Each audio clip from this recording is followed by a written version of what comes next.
The rain-slicked streets of Seattle gleamed under the sodium lamps like veins of molten silver, but Jack Harlan barely noticed as he trudged home from the corner market, a paper bag of black coffee and day-old donuts swinging from his calloused hand. At 62, retirement had turned his once ironclad routine into a ghost of itself, mornings blending into afternoons in the shadow of his empty craftsman bungalow, where the echoes of old case files still whispered accusations from the attic. He'd parked his demons in a drawer years ago, right next to the faded photo of Daniel, his lover of 2 decades, gone too soon to a bullet he never saw coming on a rainy night much like this one. Then, from the alley behind the bakery, a small voice pierced the downpour like a siren's call. "Mister? You look like you know secrets." Jack froze, his boots rooted to the cracked sidewalk, as a tiny figure emerged from the gloom. A boy no older than 4, soaked to the bone, his dark curls plastered to a face too pale for innocence, clutching a crumpled drawing of a lighthouse smeared with crayon waves. The kid's eyes, stormy gray and unervingly steady, locked onto Jack's with the gravity of someone who'd already seen the world's underbelly. Before Jack could summon the gruff dismissal that had served him through 30 years in the bureau, the boy darted forward, tiny fingers wrapping around Jack's free wrist like a lifeline. "Daddy says you're the one who catches bad guys. But you're sad like him. He told me to find you if the shadows come back." The words hung in the air, fragile as the raindrops beating on the boy's lashes, and in that instant, Jack's world cracked open. Not with the thunderclap of a raid gone wrong, but with the soft, shattering vulnerability of a child's trust, pulling him back into a life he'd sworn to leave behind. Jack's heart stuttered, a relic from too many stakeouts where one wrong instinct meant a body bag. He knelt slowly, ignoring the protest of his bad knee, the one that had buckled during a foot chase in Spokane back in '98, bringing his weathered face level with the boys. Up close, the kid smelled like wet wool and something sweeter, like the vanilla candles his neighbor Mrs. Kowalski burned to chase away the ghosts of her own widowhood. "Hey, kiddo," Jack murmured, his voice gravelly from disuse, the Midwestern drawl he'd never quite shaken creeping in. "What's your name? And who's this daddy of yours who's sending 4-year-olds on covert ops?" The boy tilted his head, sizing Jack up like a suspect in an interrogation room. "I'm Eli Whitaker, and he's not here right now. He works nights, fixing boats at the marina. But he showed me your picture once. Said you're Jack Harlan, the guy who stopped the bad men in the city." Eli's lower lip trembled, but he bit it back, his small chest heaving with the effort. Jack's gut twisted. Kids didn't lie like that, not with eyes that held the weight of unspoken fears. In his line of work, whispers like this often led to missing persons files or worse, trafficking rings preying on the vulnerable fringes of society. "All right, Eli," Jack said, keeping his tone steady, the way he'd talked down jumpers from ledges in his FBI days. "Let's get you out of this rain before you turn into a puddle. My place is just around the block. You like hot chocolate?" It was a Hail Mary, a deflection born of instinct, but Eli nodded vigorously, his grip tightening as they shuffled toward the bungalow.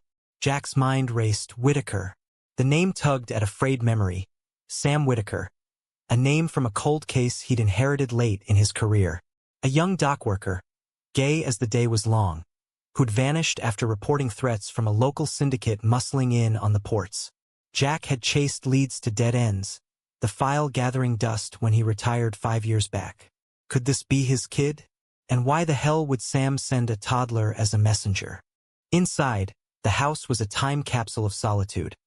Scuffed hardwood floors, bookshelves sagging under thrillers and case law tomes, a single armchair by the window facing Puget Sound. Jack flicked on the lamp, its amber light chasing shadows from the corners, and busied himself in the kitchenette, heating milk on the ancient gas stove. Eli perched on a bar stool, swinging his legs, the crayon drawing now spread out like evidence on the scarred oak counter. "That's our lighthouse," Eli explained, tracing the jagged lines with a grubby finger. "Daddy says it's where we hide when the monsters come. But the monsters found us anyway." Jack slid the mug across, steam curling up like a question mark. "Monsters, huh? Tell me about 'em." He leaned against the fridge, arms crossed, every fiber of his retired self screaming to call child services, to offload this anomaly back to the system. But something in Eli's voice, the flat, rehearsed cadence, held him fast. Kids didn't talk like pint-sized informants unless life had schooled them hard. Eli sipped, marshmallows bobbing like buoys, then leaned in, voice dropping to a conspiratorial hush. They're big guys in black cars. They took Daddy's friend once, the one with the funny laugh. Daddy says they're mad 'cause he loves boys like him and they don't like that. But you get it, right? Daddy said you're like us. Hidden. The word landed like a gut punch, stirring the ashes of Jack's own buried truths. Daniel had been his anchor. Their love a quiet rebellion against the Bureau's don't ask, don't tell shadows, even after it lifted. But after the funeral, Jack had walled himself in, trading tenderness for solitude, convinced the world had no more room for a gay man pushing 60. Yeah, kid. I get it, Jack admitted, the confession tasting like rust on his tongue. He ruffled Eli's damp hair, a gesture foreign yet achingly familiar. Your daddy sounds like a brave guy. When's the last time you saw him? Eli's eyes darted to the window, where rain lashed the panes like impatient fingers. Last night.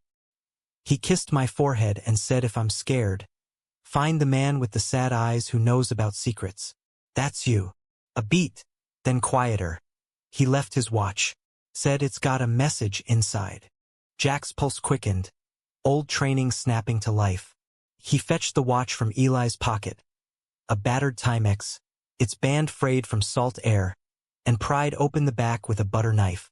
Etched into the metal casing, J. Port 7, midnight. Trust no one but the ghost. Sam. It had to be. The ghost was Jack's old bureau handle, a nod to how he'd materialized from nowhere to bust ops. But why now? And what shadows were closing in on a single dad scraping by on the docks? That night, after bundling Eli into an oversized flannel shirt and tucking him onto the guest room cot, insisting the boy stay until morning, Jack paced the living room, phone in hand. Calling the bureau felt like betrayal, dragging ghosts into the present. Instead, he texted an old contact, a retired analyst named Ruiz Whitaker case. Kid showed up. Need eyes on the marina. Ruiz's reply pinged back fast. You're out, Harlan. Let it go. But Jack couldn't. Not when a child's whisper had unlocked something dormant in him. A fierce, protective ache that echoed the love he'd lost. By dawn, Eli was stirring, sunlight slanting through the blinds like hesitant fingers. Jack whipped up pancakes, the sizzle filling the air with false normalcy.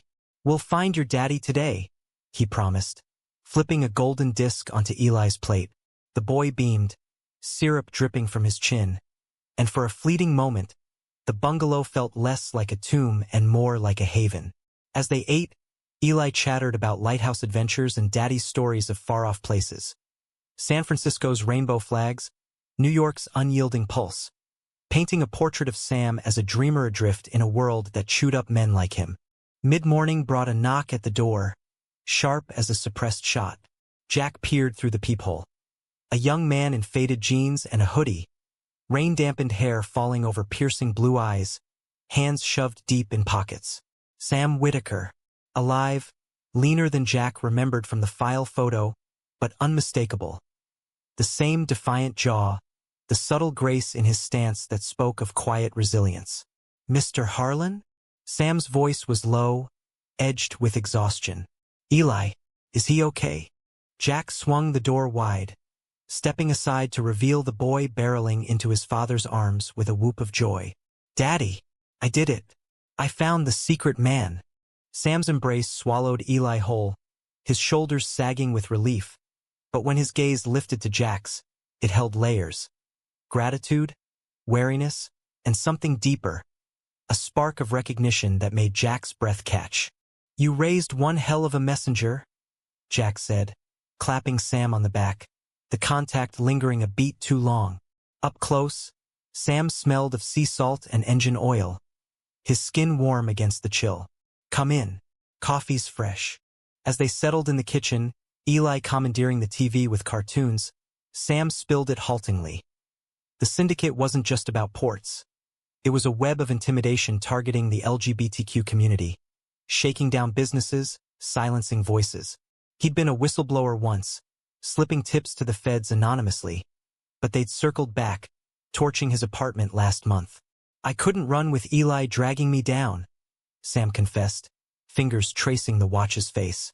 "But I remembered your name from the news. The agent who didn't quit on the vanished. Figured if anyone listened to a ghost story, it'd be you." Jack nodded, the pieces slotting into place like a puzzle he'd half forgotten. But beneath the case, something personal stirred. A mirror to his own hidden scars. The way love had once made him brave, then broken. Sam's eyes met his, holding steady, and in that gaze, Jack saw not just desperation, but a quiet fire, the kind that could reignite a long cold hearth. By evening, with Eli dozing on the couch, the two men talked deep into the night, stories of lost lovers, narrow escapes, the ache of raising a child in a world still half afraid of who you loved. Sam's laugh, when it came, was a revelation. Rich, unguarded, cutting through the rain's relentless drone. Jack found himself leaning in, drawn by the warmth of it, the way Sam's hand brushed his when passing the coffee mug. It was tentative, this bridge between strangers forged in secrets, but as thunder rumbled over the sound, Jack realized the whisper that started it all had awakened more than a case. It had cracked open the door to possibility, raw and real. The days blurred into a fragile rhythm, Sam and Eli crashing at Jack's under the guise of extended house guests, while Jack pulled strings from his shadowy network. Officially retired, he still had favors owed. Ruiz hacking port manifests, an old CI feeding intel on the syndicate's muscle. But unofficially, it was Sam who became the pulse of the operation, his dockside access yielding scraps. License plates on black SUVs, whispers of a big shipment gone sideways, tied to laundering through queer-owned bars downtown. "They're not just thugs," Sam said one afternoon. Maps spread across the dining table like battle plans, Eli napping upstairs. "It's personal. They hit the community center last week. Trashed the Pride archives. Left slurs on the walls. Like they're erasing us." Jack traced a route with his finger, the wood grain rough under his skin. "I've seen it before.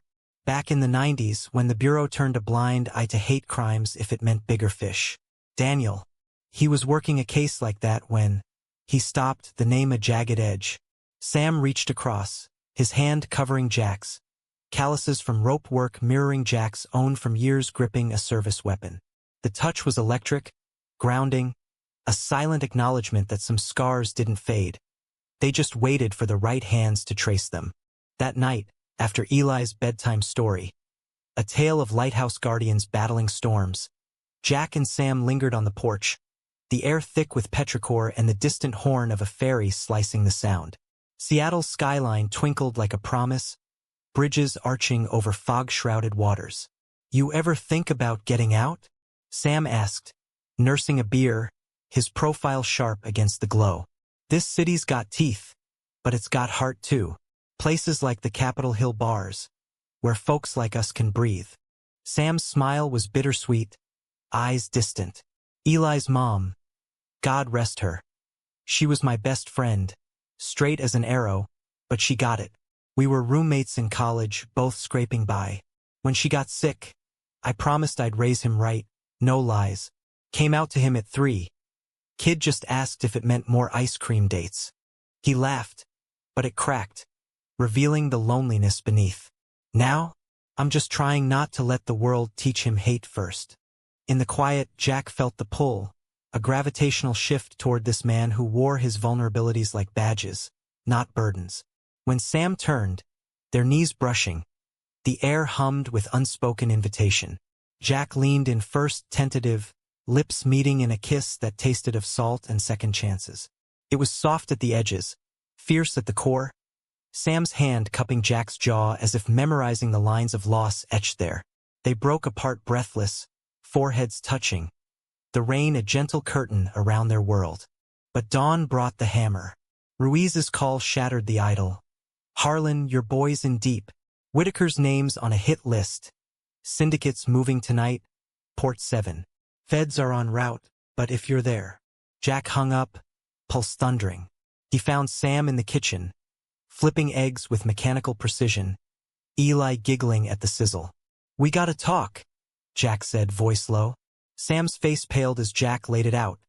The raid, the risks, the Bureau's involvement, meaning Sam's whistleblower status could paint him as a snitch. "You're going, aren't you?" Sam accused, setting the spatula down hard. "Dragging us into your ghost hunt." "It's not," Jack started, but Eli piped up from his booster seat. Oblivious. "Uncle Jack catches monsters, Daddy. Like in the stories."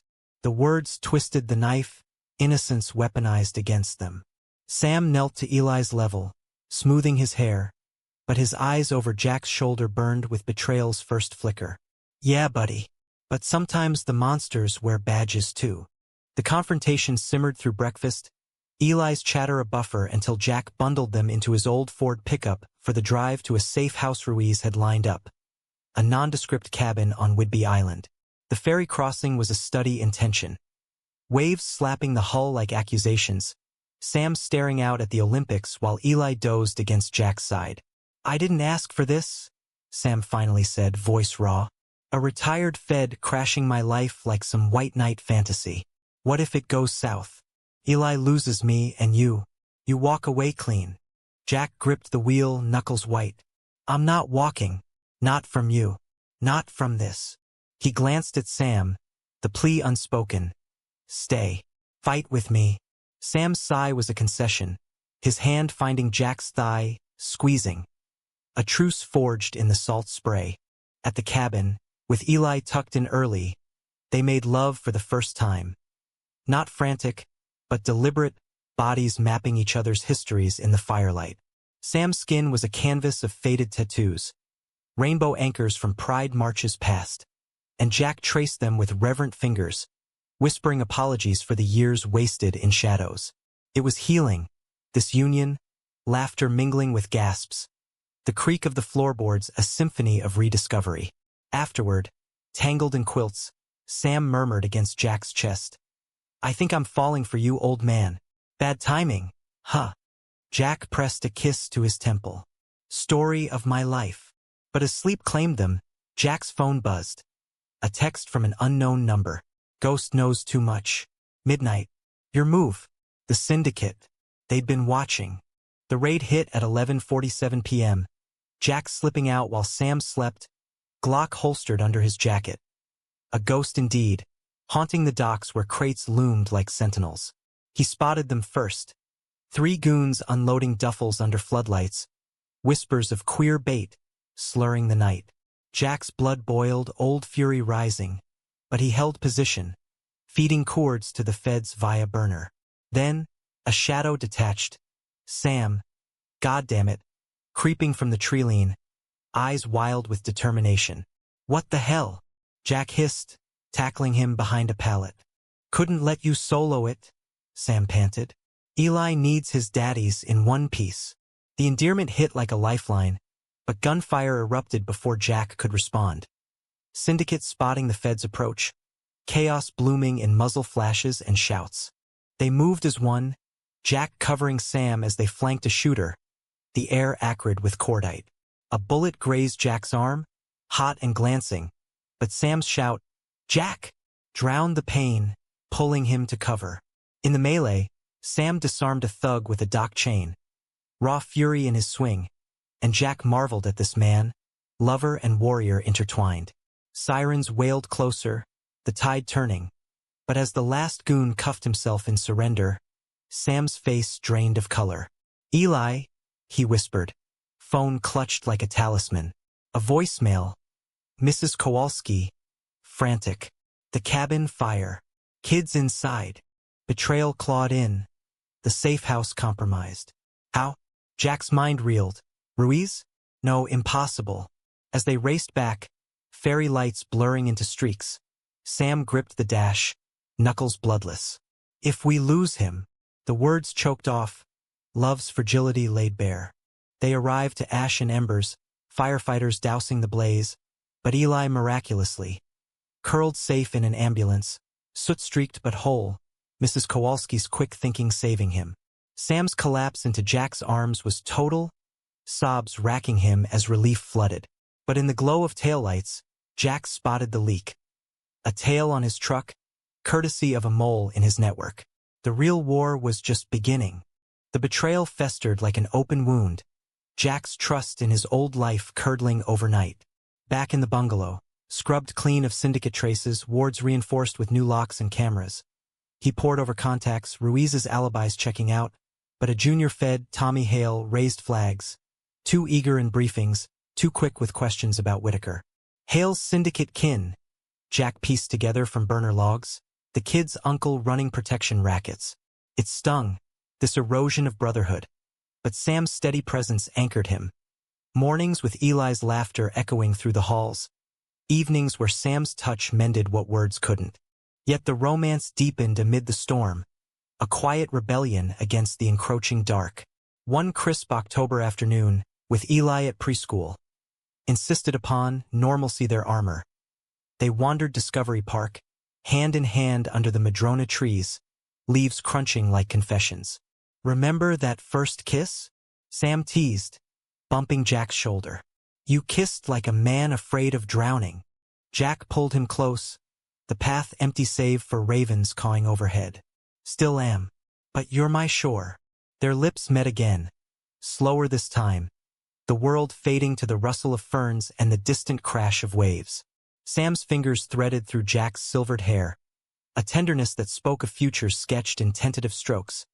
Family barbecues, pride floats, Eli's first school dance with a boy or girl who made him blush.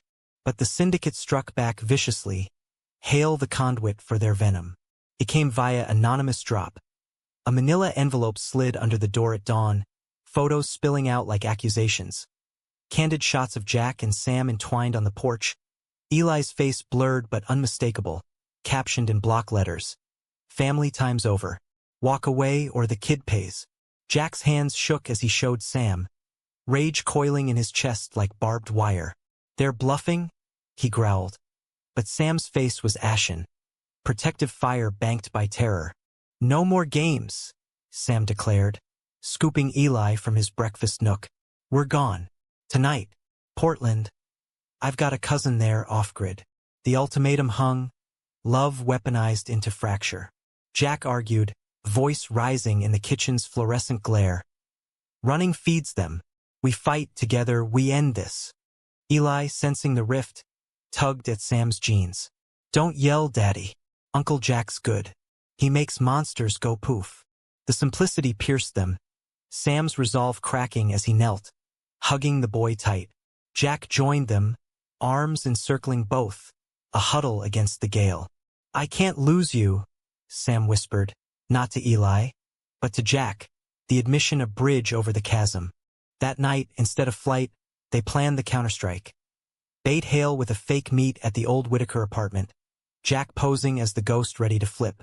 Sam stayed back with Eli, safe in a bureau safe house. Irony not lost on Jack. As he wired the mic, Sam's kiss was fierce, a talisman. "Come back to us," he breathed, eyes fierce with unspoken vows. The trap sprang at dusk, the apartment a husk of charred beams and shattered glass, reeking of accelerant ghosts. Hale arrived cocky, back up in the shadows.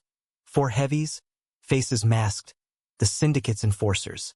"Harlan," Hale sneered, pistol loose in his grip. "Thought retirement meant golf, not grave digging." Jack's smile was steel. "Graves are my specialty, like the one you're digging for your uncle's empire." Words flew, barbs laced with evidence. Tapes, manifests, but Hale laughed, cold and cutting. "You think this is about ports? It's purity, old man. Freaks like you and your doc rat, poisoning the city. Eli's next if you don't stand down." The slur ignited Jack, but he held, feds closing the net. Chaos erupted. Shots cracking the twilight, glass exploding inward as Hale's crew fired wild. Jack dove behind the couch, returning fire precise, one thug down with a leg wound. But Hale flanked him, barrel pressing cold to Jack's temple. "End of the line, ghost." In the standoff, Hale's phone buzzed. Ignored at first, then frantic as voices barked orders. Abort. Feds swarming. But the damage was done. Hale's finger twitched on the trigger, eyes wild with cornered rat hate. Jack twisted, elbow cracking Hale's jaw, the gun skittering free. They grappled, fists and fury, until sirens drowned the fray, agents bursting through the door like avenging angels. Hale cuffed and dragged away, spitting venom. You'll burn for this, Harlan. All of you. Jack slumped against the wall, bloodied but unbroken. The mic feeding it all to the lawyers who'd bury the syndicate for good. Victory tasted like ash, though, Hale's words a poison seeping in, stirring doubts about the system's rot, the endless cycle of hate. He drove to the safe house in silence, arm bandaged, the Ford's heater blasting against the chill seeping from his bones. Sam waited on the stoop, Eli asleep inside, relief flooding his face as Jack pulled him into an embrace that bordered on desperate. "It's over," Jack murmured, but the lie lingered. Hale's crew had scattered, tendrils reaching.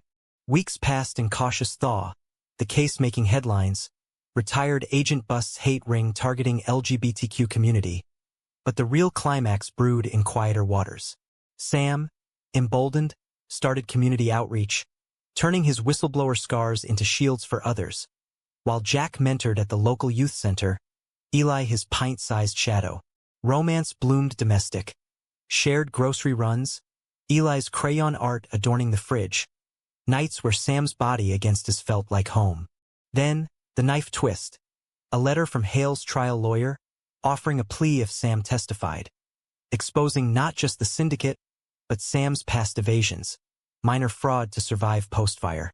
"They'll paint me unreliable," Sam agonized, pacing the living room. Eli at a playdate. "Eli in foster care? I can't." Jack pulled him down, hands framing Sam's face. "You won't. We fight it together, truth as our weapon." But doubt gnawed. Sam's eyes, once steady, flickered with fear of loss, the betrayal of a system that chewed the vulnerable twice. The courtroom loomed, a coliseum of judgment, but as they entered hand in hand, Eli's drawing clutched like a charm. A lighthouse beaming through storm, Jack vowed silently, no more ghosts. This family, forged in whispers, would stand. The trial unfolded like a Greek tragedy in Seattle's federal courthouse, all polished mahogany and echoing gavels, the air thick with the scent of stale coffee and desperation. Sam took the stand on a gray November morning, rain sheeting the windows like tears unshed. His voice steady as he recounted the threats, the fire, the slurs carved into his life like graffiti on a tombstone. Jurors leaned in, faces a mosaic of sympathy and skepticism, while Hale glowered from the defense table, his once smirking mouth now a thin line of defeat. Jack sat in the gallery, Eli on his lap, special dispensation from the judge, who saw the boy's presence as a poignant prop, whispering encouragements. "Daddy's brave, like the lighthouse." Cross-examination was the gauntlet. Hale's attorney, a slick operator in pinstripes, twisting Sam's words like pretzels. "Mr. Whitaker, you admit to falsifying doc logs to evade taxes. Hardly the profile of a credible witness." Sam met it head-on. No flinch. "Survival isn't a crime, counselor. Not when you're a single gay dad dodging bullets for blowing the whistle." Gasps rippled through the room, the raw humanity landing like a thunderclap. Jack's chest swelled, pride mingling with the terror of what-ifs. Eli's small hand in his a reminder of stakes higher than any op. The climax crested on day 3, Hale cracking under his own counsel's pressure, spilling syndicate names in a plea for leniency. But in a final venomous twist, he locked eyes with Sam across the divide. "You think you're safe, Whitaker? My blood's everywhere. That kid of yours. Watch your back." The threat, uttered in open court, ignited chaos. Bailiffs swarming, judge banging for order, Jack shielding Eli as Sam's face blanched to bone white. It was the betrayal's apex. Not just Hale's kin, but the system's slow poison, exposing how hate hid in plain sight, even in justice's halls. Outside, media swarmed like gulls, flashes popping as Sam clutched Eli, Jack forming a human barricade. "No comment," Jack growled, steering them to the truck, heart hammering. The drive home was a funeral procession, silence broken only by Eli's sleepy query, "Did we win, Uncle Jack?" Sam's choked laugh was answer enough, but the weight pressed. Relocation whispers, witness protection's cold embrace. That night, with Eli, Abed, and the city humming beyond the pains, confrontation brewed. Sam paced, fury uncoiling. "It's not over. Hale's right, they're everywhere. We run, or we arm up. But God, Jack, I can't keep looking over my shoulder." His voice broke, hands raking through his hair. "I love you. More than I knew possible, but if it costs Eli." Jack rose, closing the distance, palms cupping Sam's elbows. "It won't. Hear me out." He led Sam to the window. Puget Sound, a black mirror under moonlight, fairies ghosting like hopes deferred. "I've been the ghost too long, haunting cases. My past, even us. But you and Eli? You're my light. We don't run, we root. Community lawyers, pride networks, they've got our back. And me? I'm all in. No more half measures." Sam searched his face, tears carving tracks down his cheeks. "Promise? No vanishing act when the heat's on." "Promise?" Jack whispered, sealing it with a kiss. Deep, anchoring, tasting of salt and resolve. They sank to the rug, bodies entwining not in passion's haste, but in affirmation's slow burn, whispers weaving vows amid the creak of floorboards. Dawn found them there, tangled and renewed, the first snow dusting the sill like absolution. Resolution came not in thunder, but in ripples. Hale's plea crumbled under the threat's weight, syndicate heads rolling in indictments that spanned coasts. Sam testified one last time, voice unbowed, turning pain into precedent. A civil suit funding community safehouses, his name etched in advocacy lore. Jack, shedding his ghost skin, volunteered full-time at the center, mentoring queer youth with stories stripped of shadows. Eli, his co-conspirator in chaos. Spring bloomed defiant, cherry blossoms rioting pink along the waterfront. On a sun-drenched pier, with Eli chasing gulls and Sam sketching the horizon. His art a side hustle blooming into exhibits. Jack dropped to one knee, not with fanfare, but quiet certainty. A simple band, silver-wrought with a lighthouse engraving, extended in his palm. "Marry me, Sam Whitaker. Make this family official. Let's build that life, the one with ice cream dates and monster-proof forts." Sam's laugh was sunlight, pulling Jack up into an embrace that drew Eli running, piling on in a heap of limbs and joy. "Yes," Sam breathed, slipping the ring on. 1,000 times. No grand gestures, just the three of them against the tide. Love's quiet roar drowning doubt. Years later, Eli, now a lanky 10, all knees and curiosity, would find the old Timex in a drawer, its etching faded but legible. "What's this, Dad?" he'd ask Sam, who glanced at Jack across the kitchen, flour dusted from pie baking, gray hair tousled, eyes still holding that spark. "A secret," Jack would say, ruffling Eli's curls. "That started with a whisper and ended in forever." And in the bungalow's warmth, with the sounds singing lullabies outside, they'd gather close. Family not by blood, but by choice, resilient as the lighthouse standing sentinel against any storm. In America's vast, flawed heart, they'd carved their space. Dramatic in trials, suspenseful in shadows, but ever emotional, romantic, a testament to humanity's stubborn grace. Love, after all, wasn't the absence of betrayal or conflict. It was the courage to whisper back, to react not with ghosts, but with light.